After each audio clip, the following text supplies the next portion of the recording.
Now, from Nebraska's trusted news source, this is Channel 8 News at 5. Coming up, good news if you like food trucks. You may be seeing more of them around Lincoln soon. Plus, quite a few crashes over the holiday weekend. We're going to tell you what happened. But first tonight, we've been in business 30 years and we've always paid above the minimum wage.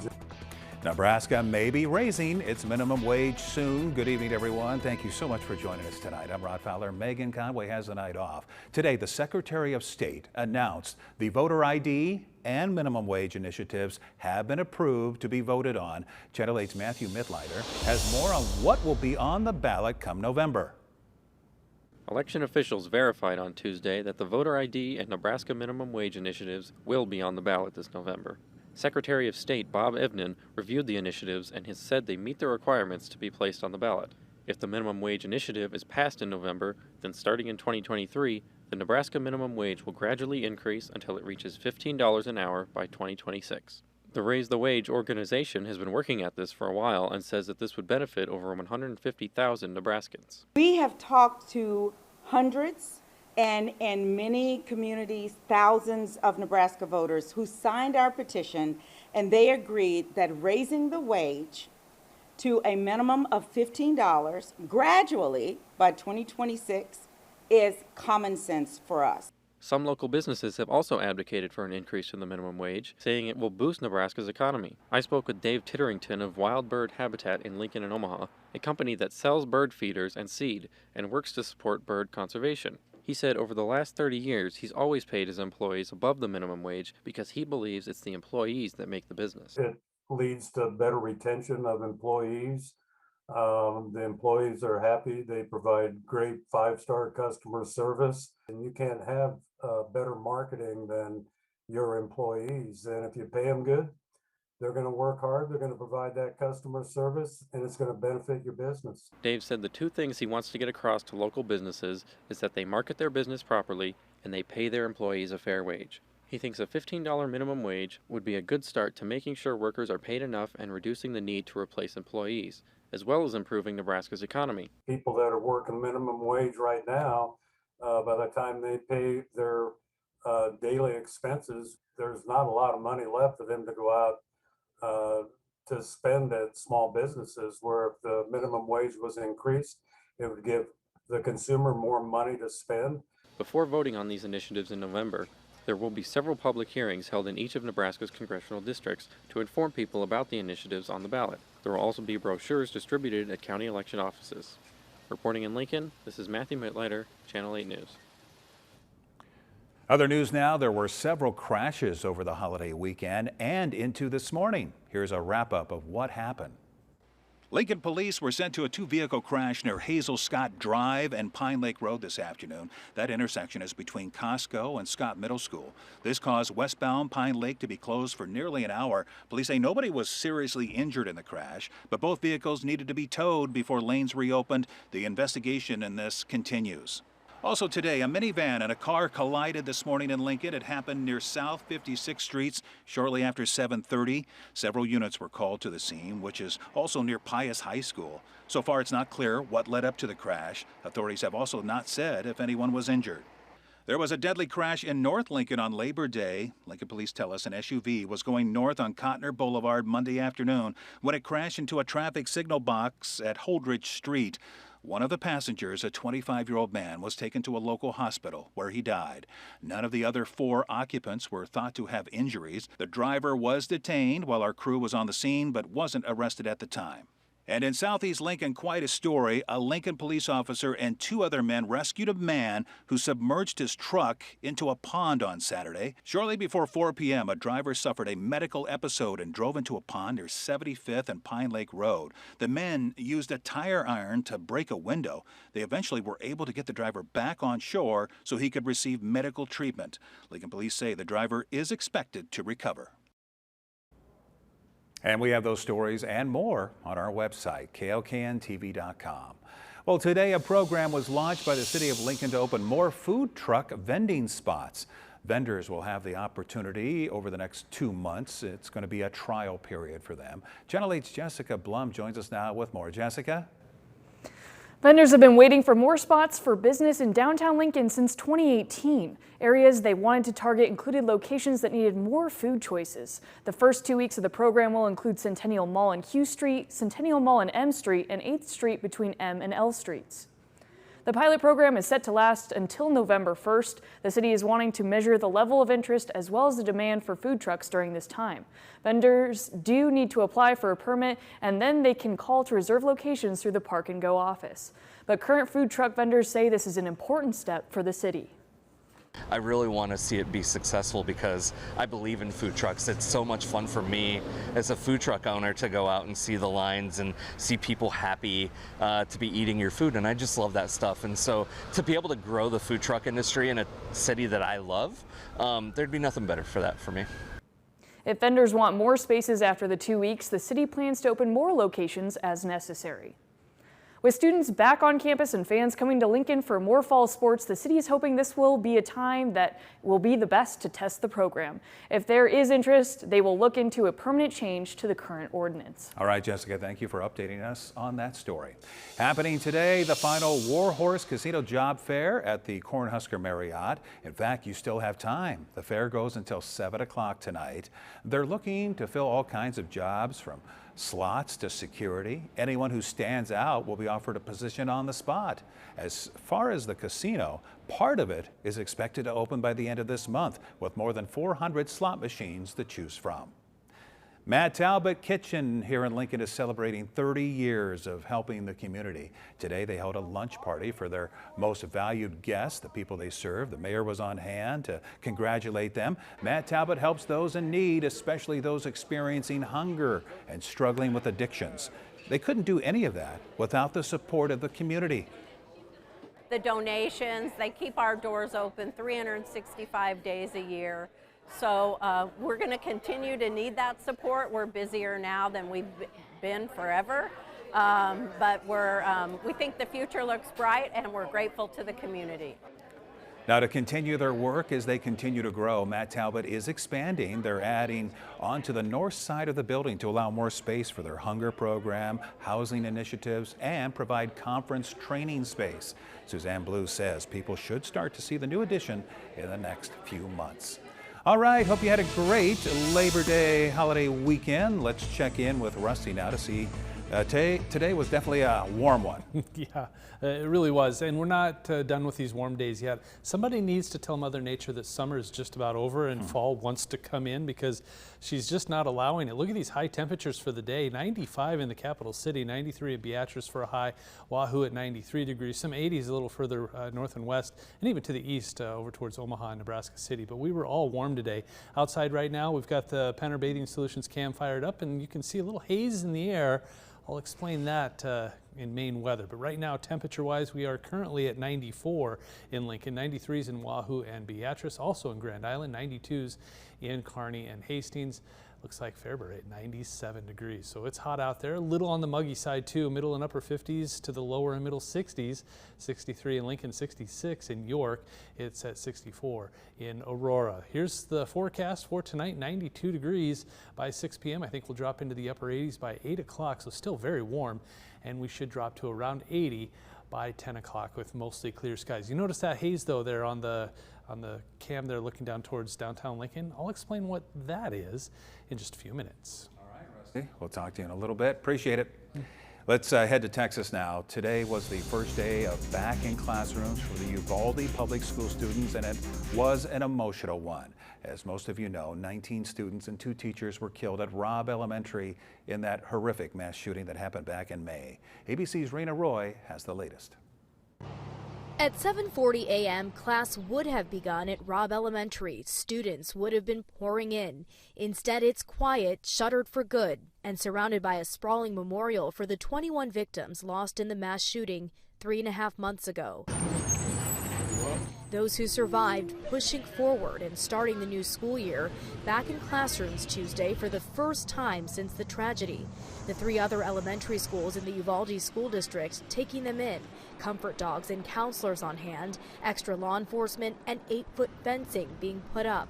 Veronica Matas, a teacher in the district, lost her daughter Tess in the shooting, but says she feels comfortable going back. There was a question of whether I was mentally ready, but not to go back. Teaching was always something I've wanted to do, and I know that Tess would have wanted me to go back. Others, like Elsa Avila, a teacher at Robb Elementary who was shot that day, says she isn't ready. This is like the most exciting time for when you're a teacher, because it's like, you know, how am I going to prepare for these babies and what are we going to do? And it's like, I'm not part of that anymore. So I want to be involved with that. But then it's like, you know, reality kicks in. It's like, okay, well, I'm not doing that this year.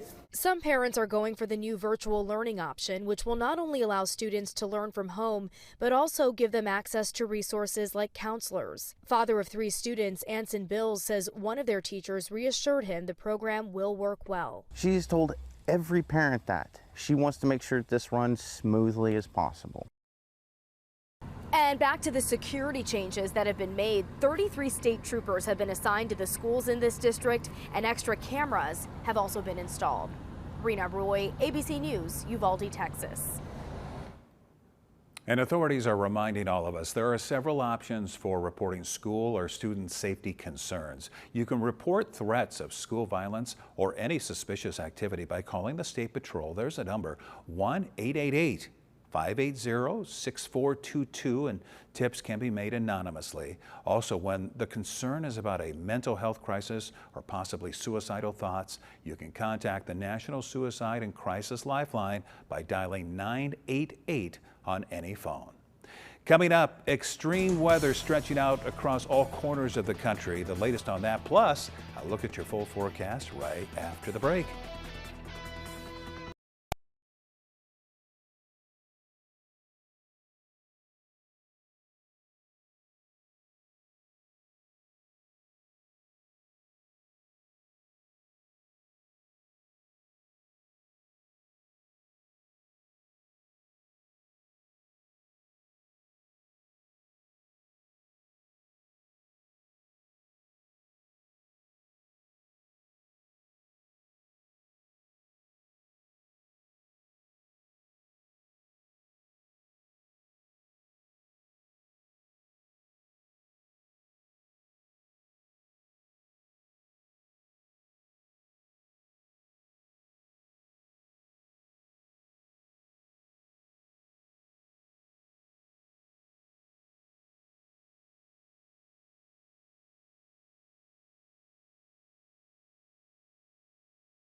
On both coasts, heavy rain and flooding in the east, and in the west, record heat pushing the power grid there to the limit. ABC's Morgan Norwood has the latest.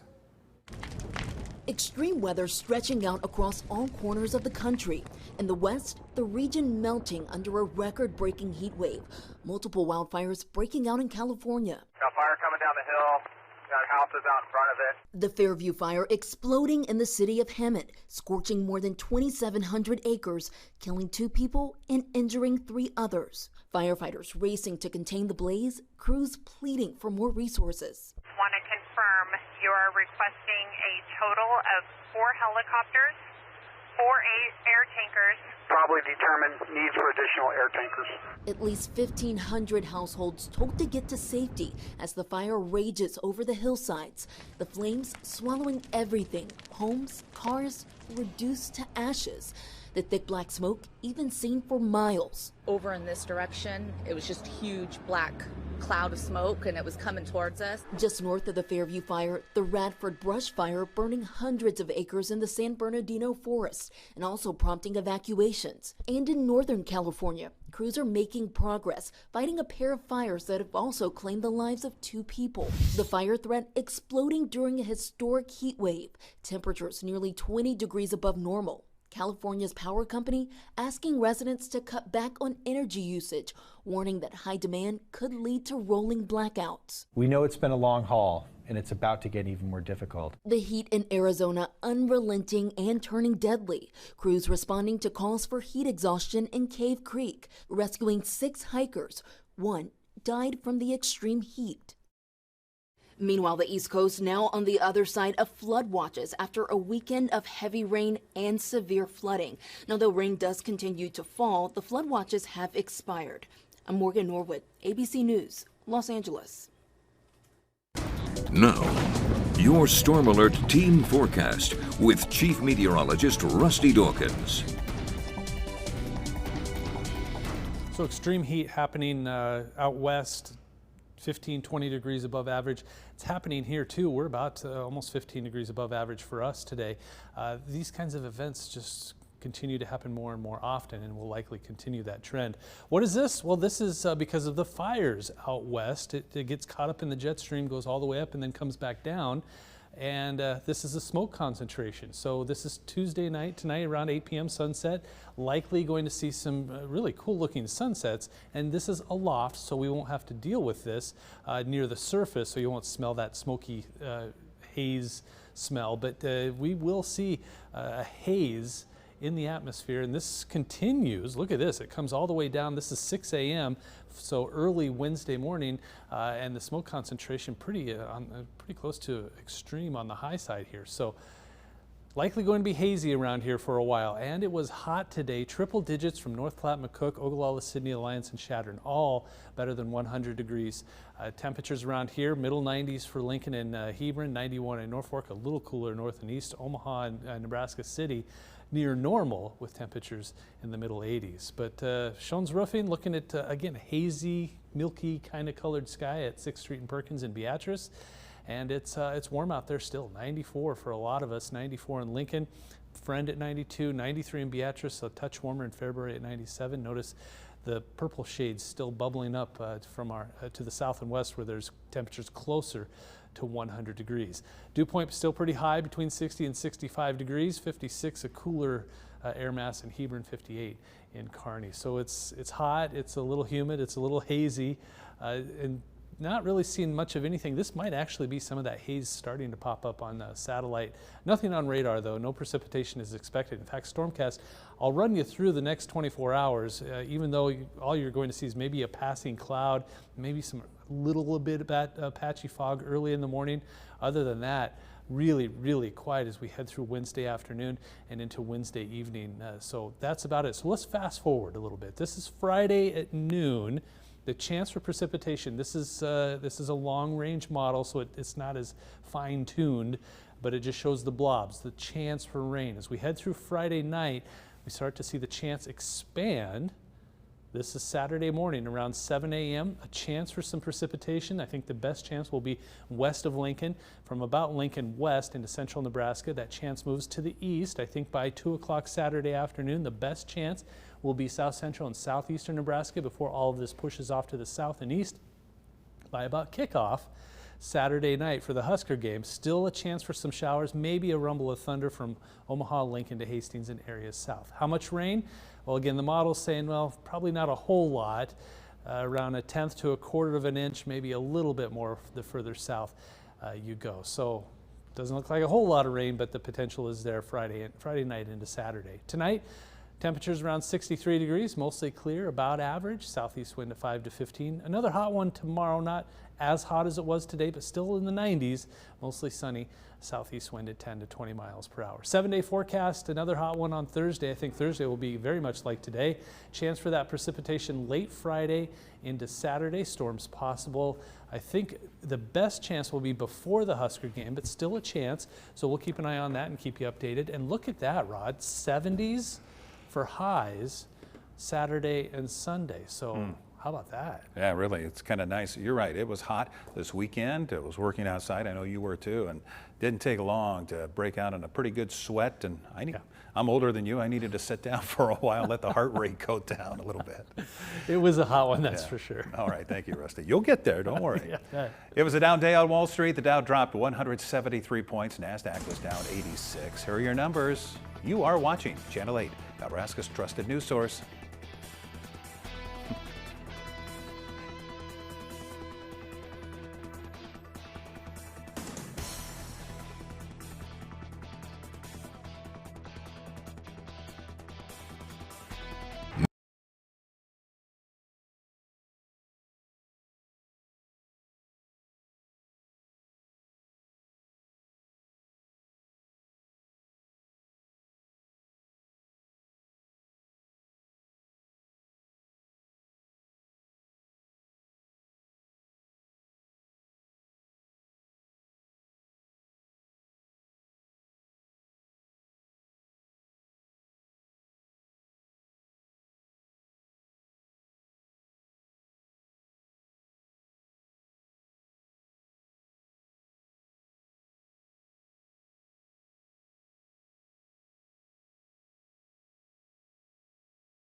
Finally tonight, an incredible story of survival following a sinking ship. It involves a marooned man, a floating freezer, and miles of open ocean.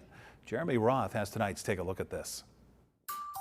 A Brazilian fisherman is back with his family after spending 11 days floating in a freezer in the Atlantic Ocean.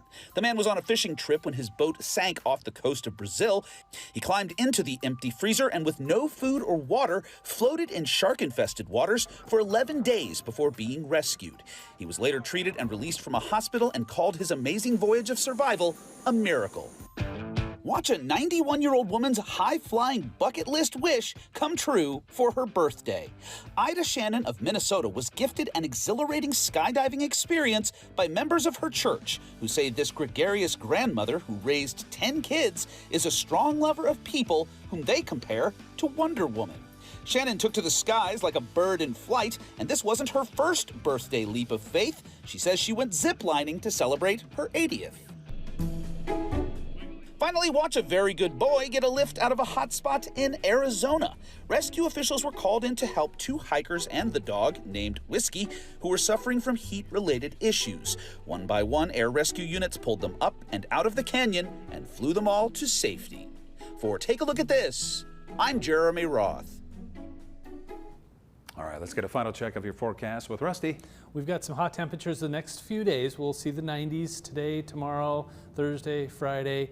Late chance for storms rolls through with a cold front Friday night into Saturday. Cools us off by quite a bit. Middle 70s Saturday and Sunday before warming back up a little bit, about 80 degrees on Monday, and then back into the middle and upper 80s for next week. All right, thank you, Rusty, and thank you for joining us. World News with David Muir is up next, and we'll see you back here at 6. With the Channel 8 News mobile app, you'll be the first to know. Get alerts about breaking news and weather,